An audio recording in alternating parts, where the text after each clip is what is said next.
추석 명절 온 가족이 모여 앉아 있는 거실에서 식사 후 디저트를 준비하던 중 갑자기 뒤통수를 가격하는 소리가 울려 퍼졌습니다. 그 순간까지도 그 소리가 폭탄이 터지는 소리라는 사실을 전혀 알지 못했죠. 저희를 바라보던 아주버님이 뭔가 할 말이 있는 듯 비실비실 웃음을 지으며 그 손바닥으로 저희 남편의 뒤통수를 강하게 후려쳤습니다. 아이, 뭐야, 왜 때려? 야, 네가 그러고도 한 집안의 가장이라고 할 수 있냐? 저 앞에 아이스크림 가게 있는 건물에 경비로 들어갔다면서 너는 뭐 정리해고 당하는 게 취미야? 할 게 없어서 경비를 하고 있는 거냐? 경비가 뭐 어때서 그래? 내가 일 잘리고 싶어서 잘렸어. 회사 사정이 안 좋으니까. 회사 사정이 안 좋아도 남는 사람은 다 남아. 네가 능력이 없어 잘린 걸 어쩔 수 없는 일이라고 포장하냐? 아여간 너 어렸을 때부터 그랬지. 뭐 하나 잘난 것도 없으면서 그 자식은 잘난 줄만 알고 분수를 몰랐어. 정반수야, 정신 차려라. 이 형님이 정신을 번쩍 들게 하려는 듯 뒤통수를 후려친 순간이었습니다. 그러자 옆에 있던 딸이 아주버님의 뒤통수를 강하게 가격했습니다. 아주버님은 깜짝 놀라며 두 사람의 대화를 조마조마하게 듣고 있던 어른들과 신혼부부도 놀라서 입을 벌리고 말았습니다. 그런데 딸은 태연하게 아무렇지 않은 척 자기 손바닥을 바라보며 말했습니다. 아이쿠, 늦췄네. 여름도 다 갔는데 가을 모기가 극성이다, 그죠? 아빠, 너 지금 뭐 하는 짓이냐? 뭐 하긴요. 큰아빠 주변에서 보기가 설치길래 잡아주려고 했던 건데요. 뭐, 참나, 어이가 없어서. 야, 정세현, 너 지금 일부러 그런 거지? 제가요? 제가 왜 큰아빠 뒤통수를 일부러 치겠어요? 그럴 일이라도 하셨나? 우와, 이거 싹 수 없는 거 보소. 딱 봐도 화가 난 아주버님은 그 자리에서 일어나 허리춤에 손을 얹었습니다. 그러나 딸은 그걸 보고도 눈 하나 깜짝하지 않고 덩달아 일어나 아주버님을 뚫어지게 바라보았습니다. 전 터질 게 터졌구나, 옳게 왔구나 싶어 안절부절 못하겠더라고요. 야, 어디 지잡나 다니는 존년 주제에 감히 그지가 말씀하시는데 뒤통수를 후려쳐? 뭐 모기, 이 싸가지 없는 연입. 지잡대 아니고요. 국립대요. 지잡대는 들어도 이름 모르는 서울권 대학 다니는 오빠가 들어야 마땅하겠죠. 뭐? 야, 영식이는 서울에 있는 대학이야. 어디서 지잡대래. 인서울이지. 서울이면 뭐 어때? 면목대야. 여기 오빠 입학하기 전에 면목대라는 곳 들어본 사람 있나? 너 이게 오빠 무시할 생각은 없는데 큰아빠가 그렇게 무례하게 나오니까 그냥 팩트만 짚어드린 것뿐이에요. 제가 틀린 말이라도 했어요? 큰아빠 옳은 말하는 거 좋아하시잖아요. 결국 열받은 아주버님의 손이 허공을 휘저으며 딸의 뺨으로 날아갈 것이 뻔해 보였습니다. 딸이 맞을세라 놀라서 달려가는데 그보다 아주버님의 손이 더 빠르더라고요. 그런데 더 놀라운 건 딸이 아주버님의 손을 가볍게 막아냈다는 것이었습니다. 어린 시절 유도를 배우게 했던 것이 이렇게 도움이 되다니 운동을 시킨 보람이 있구나 싶더군요. 말발로 밀린 것도 모자라 어린 여자 조카에게 저지당했다는 사실이 꽤나 자존심 상한 모양이었습니다. 얼굴이 불그락푸르락해지더니 이번엔 제 딸의 멱살을 잡으려 하더군요. 아주버님, 지금 뭐 하시는 거예요? 이거 안 넣으세요? 가만히 있어요. 만수구 재주시고 애 교육을 똑바로 안 시키니 제가 나서서 해야죠. 결국 제가 나서서 그 사이를 파고들었는데 이내 눈이 돌아간 아주버님은 제정신이 아닌 것 같았습니다. 그때 똑같이 살짝 돌아버린 눈빛으로 달려든 사람이 바로 남편이었어요. 야, 정만철, 네가 뭔데 내 딸한테 손을 대? 네가 뭔데? 아유, 민철아, 그만해라. 하지마. 그만 좀 해. 발을 동동 구르며 말리는 시어머니, 기가 차다는 듯 담배를 물기 시작한 시아버지, 그 사이에서 지겹다는 듯이 아주버님 등짝을 치며 소리 지르는 시누이까지. 정말 난장판이 된 명절이었습니다. 명절이라고 모이면 다정한 말 한마디와 덕담만 주고받는 집도 있겠죠. 하지만 저희 집은 돌이켜보면 항상 그런 식이었습니다. 그전까지는 때리는 사람 따로 맞는 사람 따로 있었다면 이번엔 맞는 사람이 없어 난장판이 된 것이었죠. 아주버님은 첫 인상부터가 글러먹은 사람이었습니다. 처음 인사드리러 갔을 때 아주버님 부부도 함께 있었어요. 그런데 첫 만남부터 사람을 참 불쾌하게 했죠. 저기요, 만수이가 어디서 일하는지 알고는 있어요? 대학도 못 나온 건 알고는 있고요. 네. 네. 전기공업사에서 설배하잖아요. 대학 안 나온 게 뭐가 어때서요? 그런데도 결혼하겠다고 찾아온 거예요. 대단하시네. 이제 대세가 화이트 칼러인데 몸으로 때우는 일하는 남자랑 결혼하면 그 안 힘들겠어요? 아주버님, 지금 뭐 하시는 거예요? 이거 안 넣으세요? 가만히 있어요. 만수구 재주시고 애 교육을 똑바로 안 시키니 제가 나서서 해야죠. 결국 제가 나서서 그 사이를 파고들었는데 이미 눈이 돌아간 아주버님은 제정신이 아닌 것 같았습니다. 그때 똑같이 살짝 돌아버린 눈빛으로 달려든 사람이 바로 남편이었어요.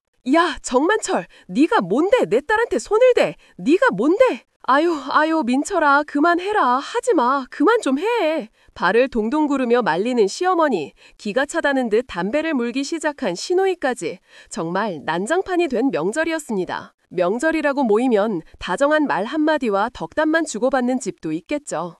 하지만 저희 집은 돌이켜보면 항상 그런 식이었습니다. 그 전까지는 때리는 사람 따로, 맞는 사람 따로 있었다면 이번엔 맞는 사람이 없어 난장판이 된 것이었죠. 아주버님은 첫 인상부터가 글러먹은 사람이었습니다. 처음 인사드리러 갔을 때 공교롭게도 아주버님 부부도 함께 있었어요. 그런데 첫 만남부터 사람을 참 불쾌하게 했죠. 저기요, 만수이가 어디서 일하는지 알고는 있어요? 대학도 못 나온 건 알고는 있고요. 네, 전기공업사에서 설비하잖아요. 대학 안 나온 게 뭐가 어때서요? 그런데도 결혼하겠다고 찾아온 거예요. 대단하시네. 이제 대세가 화이트 칼러인데 몸으로 때우는 일하는 남자랑 결혼하면 그 안 힘들겠어요? 만수 씨는 성실하고 착한 사람이에요. 불법도 아니고 범법도 아닌 자기 기술을 살려 성실하게 일하는 사람이라면 충분하지 않나요? 아이, 예. 만수보다 3살이 어리죠. 어려서 그런가 세상 물정 하나도 모르는 아가씨네. 아무리 내 동생이라지만 난 아가씨 편 들어준 거예요. 나중에 아주버님 왜 그때 적극적으로 말리지 않으셨냐고 후회하지 마세요. 사실 남편이 연애할 때 형에 관해 이야기한 적이 있었어요. 그래서 둘 사이가 좋지 않다는 것도 알고 있었고 아주버님이 어떤 사람인지도 어느 정도 파악하고 있었죠. 그런데 그렇게 사람 앞에서 대놓고 무시하는 말을 하니 정말 기가 막히더라고요. 많이 산 건 아니어도 회사 생활하면서 여러 사람을 만나며 별난 사람들을 많이 겪었지만 아주버님 같은 사람은 처음이었거든요. 반면 시부모님은 평범한 분들이셨어요. 장남이라고 아주버님을 더 챙긴 것도 아니고 차남이라고 남편을 덜 챙긴 것도 아니었죠. 근데 오빠 형님은 왜 그런 거야? 어머님, 아버님도 보면 차별하실 분들은 아닌 것 같은데. 우리 부모님은 차별할 이유가 없었지. 그래도 옛날 분들이시라 형이 우선시 되는 건 있었지만 불만은 없었고. 아, 근데 왜 자기만 잘난 사람처럼 굴지? 글쎄, 생각해보면 할머니, 할아버지 때문인 것 같기도 하고 거기서는 확실히 장손을 중시하셨으니까. 아, 그럴 수도 있겠네. 근데 오빠 친하게 지내라고 하지 않았어? 오빠는 내내 수원에 살았고 자주 간 건 아니지만 명절이나 방학 때마다 가면 형한테 대접을 더 잘해주긴 했지. 너 말대로 그 정도로 성격에 박일 일은 없으니까. 아무래도 그냥 형 성향도 있고 자기 잘난 맛으로 사는 사람이야.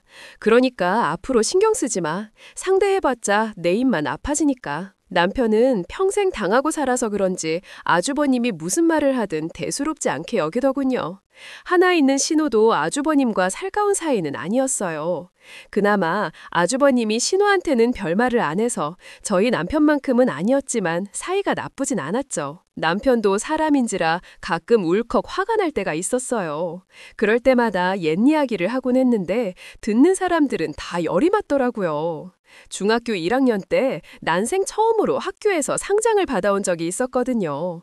좋아서 자랑하려고 집으로 뛰어갔는데 그날따라 아무도 없더라고. 그래서 그걸 식탁에 딱 올려놓고 잠시 잠이 들었나 봐요. 그때 친구 집에 갔었나? 아, 내가 그걸 거기다 놓고 오는 게 아니었는데. 집에 돌아와 보니까 그게 발이 달렸나? 아무리 찾아도 안 보이는 거예요. 어머님이 보신 건 아니고 그래서 물었죠. 식탁에 있던 상장 못 봤냐고. 그랬더니 엄마가 무슨 상장이 있니? 상 받아왔냐고 묻길래 받았다고 했더니만 보여달라는 거예요. 나는 그걸 찾고 있는데 분명 식탁에 올려놓고 갔는데 그게 어딜 갔나 하고 찾았거든요. 그런데 형이 갑자기 나오면서 비실비실 웃는 거예요. 어머, 설마 아주버님이 자기가 그걸 봤대? 어디서 봤냐고 했더니 뒷간에서 봤다는 거예요. 그때 심장이 철렁 내려앉았던 기억이 납니다. 화장실, 그때까지만 해도 우리 집은 부세식이었거든요. 놀라서 달려가 보니까 딱 동이에 내 구겨진 상장이 보이더라고요. 세상에, 그거 아주버님이 그런 거야. 보나마나 뻔하지. 더 열받는 건 뭔 줄 알아요? 아니라고 하지도 않았다는 거예요. 똥 누러 가야 하는데 휴지가 없어서 썼다고. 울고불고 난리를 치니까 그제서야 아버지가 아시고 꺼내주셨죠. 참, 똥 묻은 상장 기가 차지. 정말 진짜 너무하신다. 당신 형님이라는 사람이 너무 대단해. 그러고 사과 한 마리 없더라. 극과 선행상이 망가진 게 뭐가 대수냐고. 자기처럼 교가 우수상을 받은 것도 아닌데 꿀값 돈다고 비아냥거리더라고요. 똥 묻은 상장 사건 말고도 친척들에게 받은 용턴 탈취 사건, 김치찌개 고기 사건 등 열받은 게 정말 많았지만 제가 정말 열받았던 건 왕따 주도 사건이었어요. 남편은 중고등학교를 아주버님과 함께 나왔는데요. 고등학교에 막 올라갔을 때 아주버님과 남편이 크게 싸운 일이 있었어요. 그때 남편이 키우던 병아리가 있었답니다. 시할머니 댁에서 부화한 병아리에 정이 들어 데려온 것이었어요. 그때 아주버님은 동물을 키운다고 남편을 무시했죠. 그러거나 말거나 삐약이라는 이름을 붙여주고 애지중지 키웠답니다. 그러던 어느 날 친구 집에 놀러 갔다 왔는데 글쎄 아주버님이 삐약에게 뭘 먹이고 있더래요. 그래서 뭔가 하고 봤더니 그날 어머님께서 해주신 백숙살을 뜯어서 먹으라고 부추기고 있었다는 거예요. 형, 지금 뭐해? 먹나 안 먹나 보려고. 야, 계란은 잘 먹더라? 야, 쿠키였냐? 병아리가 계란이랑 달걀을 먹는다? 남편은 열정이 넘치지만 순진한 구석도 있었고 애지중지 키우던 병아리를 못살게 굴고 있다는 생각에 폭발한 거예요. 그동안 쌓인 게 많기도 했고요. 그렇게 형제간에 최초의 주먹 다짐이 있었고 그때 열받은 아주머님이 삐약이를 던져버렸답니다. 삐약이는 당연히 그 자리에서 죽어버렸고요. 울부짖으며 살려달라고 달려드는 남편에게 아주버님은 그깟 병아리 새끼 하나 죽었다고 자기한테 달려드냐며 더 미친 듯이 때렸다는 거예요. 헐, 완전 사이코패스 아니야? 어떻게 그런 짓을 할 수 있지? 그때 아버님과 어머님은 가만히 계셨어요. 형제간의 싸움이 이해가 가긴 했지만 병아리가 죽은 것 때문에 두 분도 충격이 크셨죠. 보통 형이나 나나 혼내시는 일이 별로 없었는데 그땐 도가 지나쳤다고 생각하셨는지 형만 그렇게 혼내셨어요. 그랬더니 글쎄 새벽에 버스를 타고 진해까지 내려가 버린 거예요. 이른 아침에 할머니 전화 바꿔서야 알았고 정말 미쳤다. 아주머니는 진짜 보통이 아니네. 할머니는 또 난리가 났죠. 그깟 병아리가 뭐라고 장죽이냐고. 기어이 할머니가 수원까지 올라와서 나보고 사과하라고 하더라고요. 무슨 일이 있어도 형한테 그러는 건 아니라고. 그래서 울며 겨자 먹기로 사과까지 했었어요. 어떻게 나 같으면 절대 안 했을 텐데 당신도 참 대단하다 그분에게. 그러고 나서 아주 의기양양해 하더니 정말 대단하더라. 학교에서 질분 애들 시켜서 왕따를 주도했었어요. 덕분에 나는 1학년 때 내내 친구 없이 지내야 했고 그때만 생각하면 정말 치가 떨려요. 남편은 부모님만 아니었어도 아주버님을 보고 살 일이 없을 거라고 했습니다. 얼굴 보고 사는 것도 두 분이 살아 계실 때뿐일 거라고 했고요. 들은 서름이 하도 많아서 저도 아주버님을 좋게 대하는 게 쉽지 않았어요. 괜히 표정도 딱딱하게 굳어지고 말도 곧게 나가지 않았죠. 제주씨, 요즘 만수는 좀 어때요? 왜요? 요즘 같은 불경기에 공업사에서 일에 입에 풀칠이나 가능한가 싶어서요. 아니면 도와주시게요? 참나, 나도 내 새끼들 입에 들어가는 거 생각해야 하는데 만수 도와줄 여력이 있겠어요? 도와줄 여력이 있는 것도 아닌데 그런 걸 왜 물어요? 안주거리 필요하면 가서 오징어나 씹으세요. 괜찮은 사람 씹지 말고. 말을 참 이상하게 하시네. 제주씨, 나한테 무슨 억하심정 있어요? 아니요. 억하심정은 아주버님이 우리 세운 아빠한테 있는 거 아닌가요? 내가 왜? 제가 잘못 말했네요. 자격지심인가? 재수씨, 지금 뭐라고 했어요? 자격지심? 내가 대체 왜 만수 그놈한테 자격지심이 있어야 하지? 돈도 잘 벌고 능력도 좋은데 집도 크고 애들 성적도 우리 애들이 더 낫지. 그렇다고 인물이 후달리나? 그렇게 뭐 하나 부족한 게 없는 분이 자꾸 심사가 꼬인 사람처럼 구시렁거리니 자격지심이 있나 싶었죠. 이봐요, 재수 씨. 당신 그만해요. 그만? 뭘 그만해. 지금 사람을 이상한 사람으로 만들고 있는데 그 재수 씨, 내가요. 이만 가볼게요. 형님 애들 올 시간이라. 그래, 가봐. 동서, 아주버님과는 만나면 으르렁 됐지만 형님과는 사이가 나쁜 편은 아니었어요. 물론 따로 연락을 챙길 만큼 살가운 사이는 아니었지만요. 적어도 아주버님처럼 서로 알게 모르게 공격하려고 준비하고 만날 사이는 아니었다는 거예요. 게다가 자기 남편이 이상한 건 잘 알아서 은근히 정도가 심해진다 싶으면 저지하기도 했고요. 형님까지 아주버님 판박이었으면 저도 아마 시댁 가는 게 배로 힘들었을 겁니다. 그렇게 아웅다웅 만나면 개와 고양이처럼 다투다 한 번은 제대로 터진 적도 있었어요. 남편이 일하던 공업사가 큰 사고가 나면서 폭삭 망해버렸거든요. 그것 때문에 남편은 하루아침에 실업자가 되었고요. 예기치 못한 상황이라 당황스럽긴 했지만 그게 저희 가족의 위기가 되진 않았습니다. 미안해, 어버. 어쩌다 보니 일이 이렇게 됐네. 응, 당신 탈도 아닌데 뭐 상황이 어쩔 수 없었던 거잖아. 그래도 내가 일하고 있으니 얼마나 다행이야. 이참에 당신 쉬어. 고등학교 졸업하고 제대로 쉬어본 날도 거의 없잖아. 우리 신혼여행 이후로 처음인가? 그렇게 말해줘서 고마워. 내가 당신이랑 결혼한 게 다행이지. 알면 다행이네. 나랑 결혼 안 했으면 어쩔 뻔했어. 전화 위복이었어. 개구리도 멀리 뛰려면 움츠려야 하니 우리도 더 멀리 가기 위해 쉬는 거라고 생각하자. 한평생 어떻게 좋은 날만 있겠어요. 그런 날도 있다 하며 아이들과 함께 한마음 한뜻이 되어 남편을 응원했죠. 일부러 시댁에는 말씀을 안 드리려고 했는데 어쩌다 보니 남편이 일하는 시간에 쉬고 있다는 걸 들키면서 시부모님도 알게 되셨어요. 혹시나 아주버님한테는 말씀하지 말라고 신신당부를 드렸는데 어머님께서 말실수를 하셨더라고요. 아주버님이 그 찬스를 두고 그냥 넘어갈 리가 없었죠. 재수 씨, 요즘 좀 힘드시겠어요? 가장 됐다는데 세연이와 홍식이도 많이 힘들겠네. 아버지가 실업자라. 이런 집에서도 애들이 꿈을 키울 수 있을까? 네, 나는 접어도 가장이 자기 새끼의 꿈까지 저버리게 하면 그거야말로 직무유기라고 생각해요. 이렇게 불안정한 가정에서 세연이와 홍식이가 제대로 된 공부라도 할 수 있겠어요? 돈이 없어 대학 못 갈까 전전긍긍하고 있죠. 아휴, 그러게. 나처럼 대학 나와서 대기업에 입사했으면 애들 학교도 지원받고 좋으면 좋았겠죠. 아주버님이 대입시험 날 도시락에 설사약이 넣으셨다면서요. 예, 내가요. 누가 그래요? 만수가 그래요. 어휴, 그게 없네. 지가 자기 관리 못해 화장실 들락거려서 시험 망친 걸 누구 탓을 해. 그리고 뭐 화장실 안 갔으면 대학은 붙었대요. 공부도 못했으면서 무슨 못했어도 대학은 갔겠죠. 1학년 때 당한 왕따만 아니었어도 학업을 놓지 않았을 거고요. 재주씨, 말이 좀 이상하네요. 만수 왕따 당한 게 꼭 나 때문이라고 내 탓하는 것처럼 들립니다. 이상하네요. 전 아주버님 때문이라고 한 적도 없는데 그렇게 들으신 걸 보니 뭔가 챙기는 게 있나 보네요. 수능 도시락에는 남편 짐지일 뿐이었습니다. 하지만 충분히 일리 있는 이야기였어요. 악감정이 있는 아주버님이었고 그날 같은 반찬으로 식사한 어머님과 아버님은 멀쩡했었거든요. 남편은 말해봤자 입만 아프다고 피하는 쪽이었지만 저는 그게 쉽지 않았어요. 그러니 매번 깨질 듯이 부딪혀겠죠.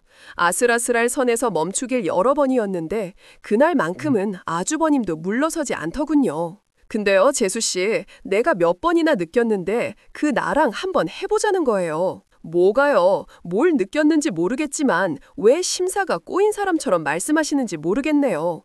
내가 이 말까지는 안 하려고 했는데 끼리끼리 유유상종 그런 말이죠. 아, 처음엔 내가 재수씨 만수 수준에 너무 과분하다고 생각했거든요. 내 상대 해보니까 알겠네. 딱 만수 같은 지수준에 맞는 여자를 들였다는 거 감사합니다. 뭐요? 난 내 남편만큼 성실하고 가정적인 멋진 남편이 없다고 생각하는데 그런 남편이랑 같은 수준이라고 생각해 주시니 감사하죠. 전 형님이 그게 안 됐더라고요. 수준에 안 맞는 남자 만나 고생하는 것 같아서. 뭐라고요? 아주버님, 제가 언제 아주버님한테 먼저 말 건 적 있어요? 아니, 그 눈치가 없어도 너무 없는 것 같아서요. 먼저 말 건 적도 없는데 왜 그렇게 말 못 걸어 한다래? 우리 집 사정에 왜 그렇게 화하세요? 진짜 자격지심이라도 있으신가? 아, 진짜 어이가 없네. 그는 당장이라도 한 대 치고 싶은 표정으로 저를 쳐다보더군요. 솔직히 말해, 한 대 맞고 안 봐도 되는 거면 그렇게 하고 싶었어요. 만날 때마다 기분 나쁘게 부딪히는 확실한 이유라도 있으면 좋잖아요. 그런데 그때 어머니께서 저희를 말리시려다 실수를 하셨습니다. 민철이, 너 그만해라. 너 만수에게 덕 본 건 그새 잊은 거야. 어머니, 그게 무슨 말씀이세요? 아주버님이 저희 덕을 봤다뇨? 순간 저는 몇 달 전 있었던 일이 떠올랐어요. 어머님께서 급하게 돈 1,000만 원이 필요하다고 해서 빌려드린 적이 있거든요. 아버님께서 접촉사고를 내셨는데 비싼 차를 치는 바람에 이래저래 합의금으로 1,000만 원이 필요하다고 하셨었습니다. 아주버님네는 당장에 목돈 만드는 게 어렵다고 하셔서 저희가 만들어드린 거였죠. 그 돈을 보내드릴 때도 당장 1,000만 원도 못 만들면서 그 유세를 떨고 살았느냐고 남편과 함께 아주버님 뒷담화도 했었어요. 그런데 알고 보니 그 돈이 아주버님이 필요한 돈이었던 겁니다. 근데 그것도 이해가 안 되더라고요. 대기업 다닌다는 유세란 유세는 다 떨고 다니는 사람이 1,000만 원이 없어 손을 벌리다니.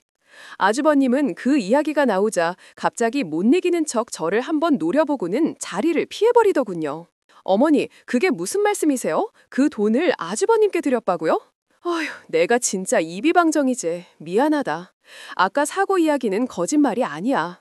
민철이 젊을 때 비싼 차를 치는 바람에 당장 합의금이 필요하다고 하셨고 합의금을 못 내면 구치소 간다는 말에 그만. 아무리 그래도 그렇죠. 아주버님이 세원 아빠를 얼마나 무시하는지 아시면서 어떻게 아주버님 돈 필요한 일을 세원 아빠 돈을 가져가실 수가 있어요. 아, 나는 우리 돈 주려고 했지. 그렇게 큰 돈도 아니고 적금이든 뭐든 정리해서 마련해줘야겠다 했는데 그게 시아버지 생각이었어. 그래도 만수한테 그만한 도움을 받으면 민철이도 사람인데 철들어 털지 않겠냐고. 만수 눈치라도 좀 보지 않겠냐고 말이야. 아주버님이 그러실 분이 아니잖아요. 그리고 아주버님이 돈 1,000만 원이 없다는 게 말이 돼요. 아무리 떵떵거리고 살아도 민철이 덕것도 마누라 눈치 보고 사는 앤데 그 큰 돈을 어디서 구하겠니? 다른 일도 아니고 실수로 필요한 일에 형님이 그 돈도 못 쓰게 할까 봐요. 어머님은 아주버님과 형님도 그렇게 모르세요? 미안하다, 둘째야. 아휴, 내가 저 두 형제 때문에 편안한 날이 없어. 형제 때문이 아니라 아주버님이요. 이 집의 문제는 아주버님 뿐이에요. 만수 씨도 아가씨도 다 문제 없잖아요. 죄송하지만 저 이번 일은 세원 아빠한테도 말할 거예요. 다른 사람도 아니고 제가 세원 아빠를 속이는 짓을 어떻게 해요.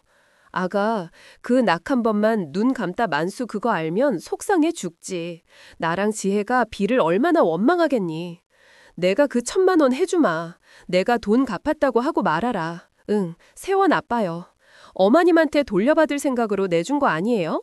주셨다고 해도 왜 받았냐고 타박할 뿐이고요. 아주버님한테 달라고 하세요. 어머님, 아버님 돈 말고 아주버님 돈으로 돌려달라고 하시라고요. 일주일 내로 안 돌려주시면 저 세원 아빠한테 이야기할 거예요. 어머님, 아버님께 안 좋은 감정은 없었지만 솔직히 저도 사람인지라 서운하긴 하더라고요. 차별은 안 하신다고 하시지만 아주버님의 일방적인 무례에 두 분이 딱히 도움이 된 적은 없으니까요. 생각해보면 아주버님이 그렇게 자기 고집대로 살면서 제 남편을 힘들게 한 것도 결국 두 분이 그렇게 키워서 그런 게 아닌가 싶기도 했어요. 그렇게 기다렸지만 예상했던 대로 돈은 돌아오지 않았습니다. 결국 저는 움직여야 했어요. 남편에게 말하기 전에 전 우선 형님께 말씀드렸죠. 형님, 아주버님이 세원 아빠한테 1,000만 원 빌려 계신 거 아세요? 응, 명식이 아빠가 세원 아빠한테 돈을 빌렸다고? 아, 그럴 리가. 그럴 리가 없죠. 직접 빌린 건 아니고요. 어머님 통해서 빌렸어요. 저희는 어머님, 아버님이 필요하다고 하셔서 드린 것뿐이고요. 아주버님이 차 사고를 내셔서 합의금이 필요해 가져가셨다는데 솔직히 두 분 그렇게 어려운 형편 아니고 당장 갚으실 수 있잖아요. 들어서 아시겠지만 세원 아빠 다니던 공업사 망해서 집에 있고요. 저희가 사정이 그렇게 넉넉지 않아서요. 차 사고 합의금. 아우, 동서, 일단 내가 돈은 붙여줄게. 나는 전혀 모르고 있었는데 미안해. 형님은 더 묻지도 않고 그 길로 통장에 1,000만 원을 넣어주셨습니다. 괜히 형님 속에도 불을 지른 것 같아 약간 죄송하긴 했지만 어쩔 수가 없었어요. 아주버님께 연락해 돈 달라고 했다간 또 미친 듯이 싸우기나 했을 테니까요. 돈을 받고 나서야 남편에게도 그 일을 사실대로 털어놓았어요. 남편은 괘씸하다고 이를 갈면서도 다시 받아냈다고 하니 만족해 하더군요. 그런데 그 일의 파장이 그렇게까지 클 줄은 몰랐습니다. 그 일이 있고 나서 한 달쯤 지났을 거예요. 어머니, 무슨 일 있으세요? 얼굴이 너무 안 좋으신데. 네, 집 나갔단다. 네? 형님이요? 왜요? 싸우셨대요. 그 민철리가 사고를 쳤어. 어마어마한 사고를 쳤다니. 아휴, 세상에. 내가 전생에 무슨 죄를 지어서 그런 놈이. 아휴, 내가 기가 막혀서 정말. 무슨 일인데요? 대체 무슨 일이길래 형님이 가출까지? 가출도 아니야. 이혼서 놓고 나왔다고 나 찾아왔더라. 그냥 아는 말도 아니고 단단히 마음 먹고 모양이었어. 그동안 감사했다. 만철이 더는 자기가 감당할 수 있는 사람이 아닌 것 같다 그러는 거야. 이혼하신다고요? 개차반처럼 그 주변 사람들 불편하게 해도 다 참아내던 사람이 이혼 선언을 하고 집을 나갔다는 거예요? 대체 무슨 사고를 쳤으면 그 속이 보이던 사람이 터졌을까 싶었는데 정말 기가 막히더라고요. 그때 그 1,000만 원이요. 차 사고가 아니었습니다. 뒤늦게 그 사실을 알게 된 형님이 아무리 생각해도 이상히 알아본 모양이었어요. 사고 수습을 위한 합의금이라면 형님한테 숨길 이유가 없었으니까요. 그런데 알고 보니 그 1,000만 원이 고스란히 아주버님의 유흥과 여행비로 들어간 것이었어요. 시기상 아주버님이 돈 빌려간 후 동창들과 함께 태국 여행을 간 적이 있었거든요. 남자들 무리지어 동남아 여행 가면 빠르다더니 같이 간 친구들도 다 끼리끼리였던 겁니다. 골프 여행 간다고 해놓고 내기 골프로 400만 원을 친구에게 송금했고 나머지는 술값과 호텔 비용, 거기다 끼고 놓은 여자한테 100만 원짜리 명품도 사서 선물했다더라고요. 형님이 전부 모르고 살진 않았겠지만 아무리 아주머님이라고 해도 그렇지 어떻게 그런 짓을 해. 별로 놀랍지도 않네. 경수님이 모른 척하고 산 거겠지. 형님은 진짜 이혼하실 것 같던데 작업 자덕이지 뭐. 애들만 불쌍하지. 1,000만 원이 빌미가 되어 결국 이혼까지 하게 되었으니 아주버님이 가만히 있을 리가 없었습니다. 처음엔 전화 문제가 폭탄이더니 결국 술 마시고 집까지 찾아와서 부이더라고요. 근데 한다는 소리를 또 듣고 있자니 얼마나 기가 막히던지요. 이건 아니지. 이건 아니야. 자기가 능력 없는 남사 만난 게 억울하다고 잘 살고 있는 멀쩡한 부부를 이혼시켜? 이야, 정만수. 이거 아주 제대로 된 꼴통 하나 데리고 사네. 지금 나보고 꼴통이라고 했어요? 진짜 적반하장도 유분수지. 화풀이할 데가 없어 여기 찾은 거 보면. 나나 세원 아빠가 아주버님한테 만만하긴 하나 보네. 그러면 아니냐? 너 때문에 내가 이혼당하게 생겼는데 이런 소리도 못해? 너 어떻게 책임질 거야? 영식이 윤지 부모 생일별 시켜 자라게 한 줄 어떻게 갚을 거냐고. 내가 왜 갚아요? 이게 왜 내 탓인데요? 자기 돈 쓰기 아까워 차 사고 핑계대 부모한테 손 벌리질 않나. 그렇게 무시하던 동생 돈인 줄 알면서도 그 돈으로 골프 여행 가서 여자 끼고 놀다 이혼당한 주제 뭐예요? 책임. 진짜 수준이야. 이게 진짜 보자고자니까. 경배 아저씨 112에 신고 좀 해주세요. 결국 아주버님은 선을 넘었고 제 머리채를 잡아 흔들었습니다. 이웃들까지 들러붙어 말리고 경비 아저씨의 신고를 받고 출동한 경찰에 의해 일단락이 됐고요. 전 아주버님은 폭행으로 고소했고 당시 음주운전으로 저희 집까지 온 거라 처벌이 만만치 않더군요. 마음 같아선 깜빵까지 보내고 싶었지만 술 취해 머리채 한 번 잡는 걸로는 그게 쉽지 않았어요. 게다가 시부모님 때문에라도 거기까지 가긴 힘들었고요. 돌재야, 내가 미안하다. 내가 죄인이야. 내가 애를 잘못 키워서 이렇게 된 거다. 제발 한 번만 좀 봐오. 화풀이 하려거든 그 다 나한테. 어떻게 한테 화풀이를 해요. 같은 배에서 태어나 같은 집에서 자라는데 아주버님만 저렇게 모난 돌처럼 구는 거 보면 그냥 아주버님 문제예요. 이렇게 매번 그냥 넘어가면 아주버님 변하는 거 없다고요. 민철이 제가 이제와 깜빵에 보낸다고 뭐 달라지냐. 평생을 저렇게 살아 지 맘만 다 옳은 줄 아는 놈인데 괜히 너 마음고생이나 더하지. 하나 좋을 필요가 없어. 그래, 앞으로는 보지 말아라. 명절이고 뭐고 올 필요 없다. 그러니 모른 척오. 응, 어머님께서 하도 울면서 간곡히 말씀하시기에 결국 그 문제는 넘어갔습니다. 당사자의 사과도 받지 못한 게 억울했지만 결정적으로는 형님 때문이었어요. 형님이 만나자고 하셔서 나갔더니 저한테 봉투를 주시더라고요. 내가 동서한테는 면목이 없어. 이거라도 받고 마음이 풀렸으면 좋겠어. 아, 제가 형님한테 이 돈을 어떻게 받아요? 지금 제일 마음고생 심하실 분이 형님이실 텐데. 영식 아빠랑 십수년을 살면서 그 사람 성향을 내가 어떻게 모르겠어요. 누구보다 더 잘 알지. 바람이야. 실망스럽긴 했지만 웃긴 게 그건 그렇게 문제가 안 되더라. 사람이 쪽팔린 걸 쪽팔린 줄 모르는 게 문제지. 형님, 이혼하실 거죠? 그럴 생각이었는데 잠시 접어두게 됐어. 네, 우리 아버지 많이 아프시대. 효도한답시고 친정에는 마냥 잘 사는 딸처럼 살았거든. 영식 아빠도 친정에 잘했고. 어머, 세상에 많이 안 좋으신 거예요? 모르겠어. 병원에서는 일단 할 수 있는 거 다 해보자는데 일단은 아버지 때문에라도 미뤄야 할 것 같아.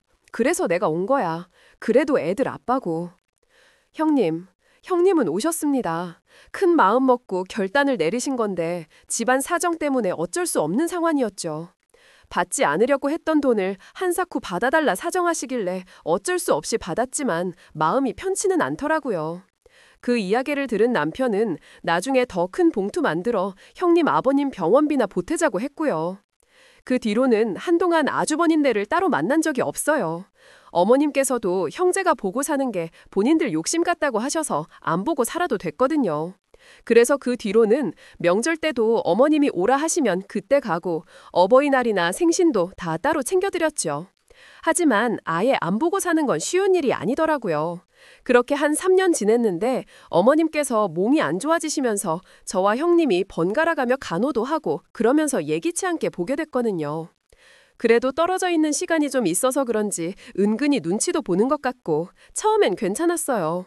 그런데 집에 문제가 생기면서 또 화풀이할 대상을 찾는 것 같더군요. 동서, 어머님 병원 오늘은 동서가 좀 가줄 수 있을까? 미안해, 내가 가기로 한 날인데. 괜찮아요, 저 시간 돼요. 근데 무슨 일 있으세요? 영식이 병원 한번 데려가 보려고. 영식이요? 어디 아파요? 아무래도 우울증인 것 같아서. 어머, 우울증이에요? 이번에 대학 진학 실패한 걸로 충격이 컸던 것 같아. 원래도 적격적인 성향은 아니었지만 갈수록 말수도 없어지고 방에만 있으려고 하는 게 너무 마음에 걸리네. 아, 알겠어요, 형님. 어머님은 걱정 마시고 영식이 병원 데려가세요. 첫째 시조카는 원래 공부를 곧잘 했던 걸로 알고 있습니다. 그런데 사춘기를 보내면서 변했다고 들었어요. 시기상 아저버님과 형님의 이혼 위기 때였던 것 같더라고요.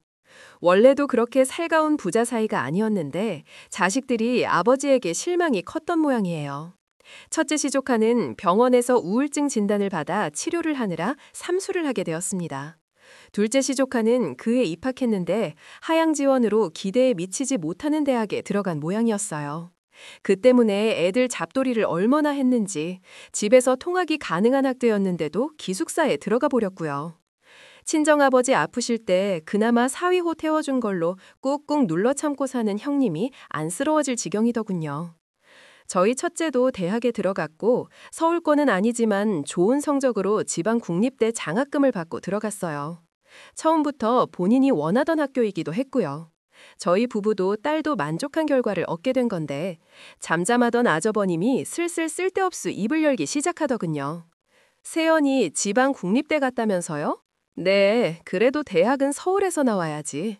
에휴, 학교가 서울에만 있으면 뭐해요. 아무렴 서울이 우리나라 수도고 제일 큰 도시인데 괜히 나들 인썰인썰 하겠어요. 그래서 하고 싶은 말이 뭔데요? 대놓고 무슨 의미냐 물으면 아무 말도 못할 거면서 그렇게 실실 쪼개고 가는 겁니다. 첫째 시조카 삼수에서 들어간 대학은 사람들이 알지도 못하는 대학이었고 거기도 안 간다는 거 형님이 사람들 만나면서 살라고 억지로 입학시킨 것이었어요. 거기다 둘째 시조카는 인서울도 아닌 경기대학이었고요. 그러거나 말거나 저희는 신경 쓰지 않고 지냈습니다. 그러다 어머님 생신날이었을 거예요. 겨우 병세가 좋아지셔서 오랜만에 다 같이 모여 식사를 하고 시댁에 모인 날이었죠. 대학 생활을 시작한 달도 오랜만에 온 날이었죠. 오랜만에 만나서 그런지 줄곧게 아빠 팔짱을 끼고 딱 붙어있던 딸이 한마디 했죠. 아빠, 피부가 왜 이렇게 푸석푸석해? 내가 바디로션 잘 바르라고 했잖아. 그럼 잘 챙겨 바른다고 했는데 쉽지가 않네. 자꾸 까먹어. 그때 내가 사준 거 설마 아직도 쓰고 있는 거야? 그건 내가 사준 지가 언젠데. 얼른 부지런히 발라볼게. 나이 들면 더 관리해야 된대. 나는 아빠가 다른 데서 관리 못한 아저씨로 보이는 거 싫어. 그러지 말고 내일 나랑 나가자. 내가 아빠 얼굴에 바르는 것도 사줄게. 아이고, 우리 세연이 효녀의 할머니 화장품도 사다 주더니 아빠 화장품도 사준다는 거야. 학생이 돈이 어디 있다고. 할머니가 용돈 줘야겠다. 저 그만한 돈은 있어요. 받은 용돈도 아껴 쓰고 주말에는 과외도 하거든요. 그래서 충분해요. 걱정 마세요. 다 들으라고 한 소리는 아니었지만 그 자리에 있던 형님과 아주버님도 들었을 겁니다. 시조카들은 가 빈손으로 왔는데 제 딸과 아들만 돈을 모아서 어머님 선물을 사들고 왔거든요. 하다못해 막내 시누이의 딸도 유치원에서 그린 그림이라도 가져왔었어요. 게다가 자식과 사이가 썩 좋지 않은 아주버님과 달리 애들이랑 잘 지내는 남편을 보고 배알이 뒤틀렸던 것 같아요. 아주버님이 갑자기 자리를 털고 일어나시더니 밖으로 나가버리시더라고요. 생태집이라도 잡고 싶었는데 그럴 수가 없으니 그냥 자리를 피한 모양새였죠. 그런데요, 그게 참 별거 아닌 것 같지만 은근히 통쾌하더군요. 결국 아주버님보다 우리 남편이 더 잘 살고 있다는 게 느껴졌거든요. 대기업 다니고 돈 많으면 뭐 하나요? 자기 가족 하나 자기 편으로 못 만든걸요. 그날 누구 하나 입 밖으로 언급해 꺼낸 적은 없지만 이상하리만큼 모두가 기분 좋게 집으로 돌아왔습니다. 그러고 나서 추석이라고 처음 만난 자리였던 거예요. 집안꼴 잘 돌아간다. 잘 돌아가. 야, 이 새끼야. 자식 교육 똑바로 시켜. 어딜 감히 큰아버지 뒤통수를 타고 바락바락 말대꾸를 해. 내가 할 말 다 하고 살라고 가르쳤다. 왜? 너 가만히만 있다고 가만히 줄 알지? 내가 가만히 보이니? 내 자식까지 그렇게 보이든 형이면 형답게. 뭐, 그지? 큰아버지 소리 듣기 창피하지도 않냐? 와, 이거 말문이 막히니 그저 나오는 말이 와밖에 없더군요. 사람이 나이가 들수록 무게감이 있고 진중함도 있어야 하는데 얼마나 가볍고 형편없어 보이던지요. 아주버님과 남편이 서로 멱살을 잡았고 시부모님과 가족들 앞에서 정말 못 볼 꼴을 보이는 중이었습니다.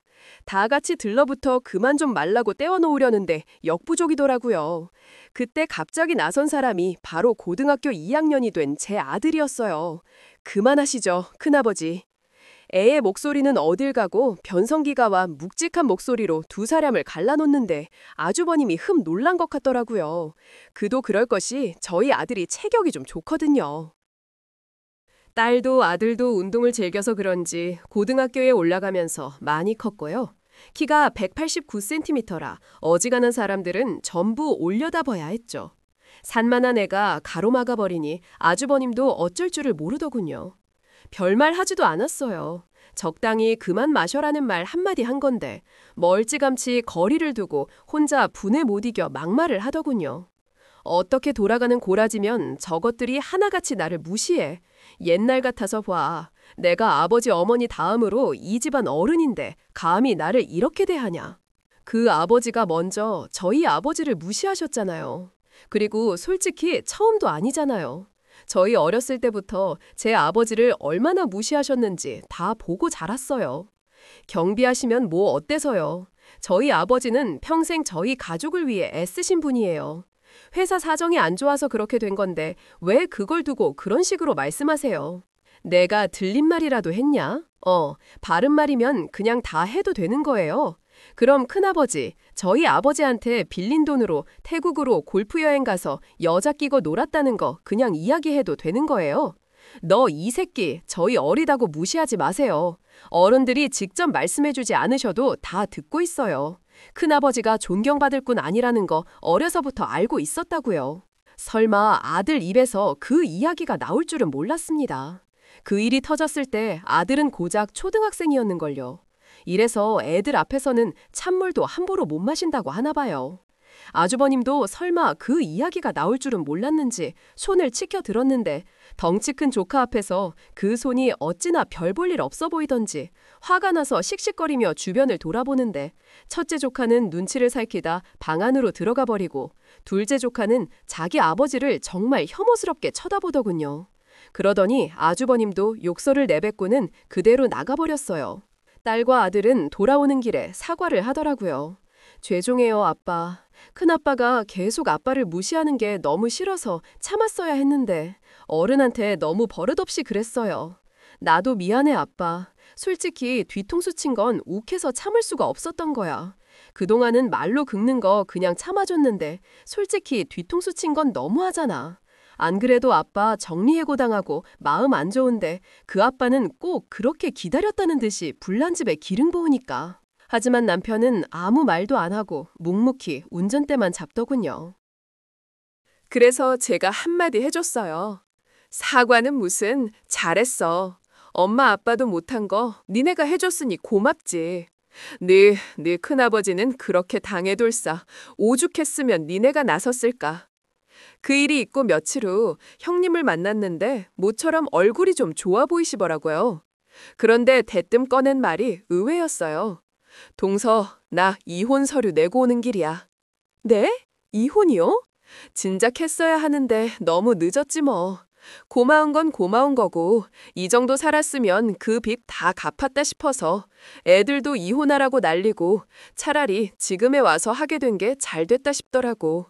그땐 애들이 다 어려서 양육권 문제로도 갈등이 있었는데 이제 애들 다 커서 그럴 걱정 없이 갈라서기만 하면 그만이라. 아주버님이 순순히 그렇게 해주신대요. 동서는 잘 모르겠지만 나 한다면 하는 사람이야. 변호사 사서 어떻게든지 이혼할 거라고 했더니 별 수 없는지 도장 찍은 거지 뭐. 아, 잘하셨어요. 형님은 더 좋은 분 만나셔야 해요. 아유, 됐어. 아주 남자라면 지긋지긋해. 애들 때문에 산 거고 의리로 산 거지 뭐. 그동안 미안했어. 그 사람이 서방님 무시하는 거 알면서도 그 사람 성격 때문에 적극적으로 말리지도 못하고 손일 사람 노릇 잘못했네. 아니에요. 형님도 어쩔 수 없으셨겠죠. 전 다 이해해요. 형님은 정말로 아주버님과 이혼했고 재산 분할에 따라 살던 집에서도 나왔다더군요. 혼자 회사 근처에 오피스텔을 구해서 사는 것 같다더니 얼마 전에 어머님이 울면서 전화하신 거예요. 또 무슨 일인가 싶어 가봤더니 글쎄 아주버님이 여자를 데리고 왔더랍니다. 그것도 15살이나 어린 여자를요. 이혼 확정난 지 반년도 되지 않은 때였어요. 그런데 그 여자가 글쎄 임신을 했더랍니다. 이 임신이요? 아니, 그게 무슨 아주버니래요. 모르겠어. 내가 보기엔 마냥 만천리 같지도 않은데. 아, 왜 좀 그렇더라.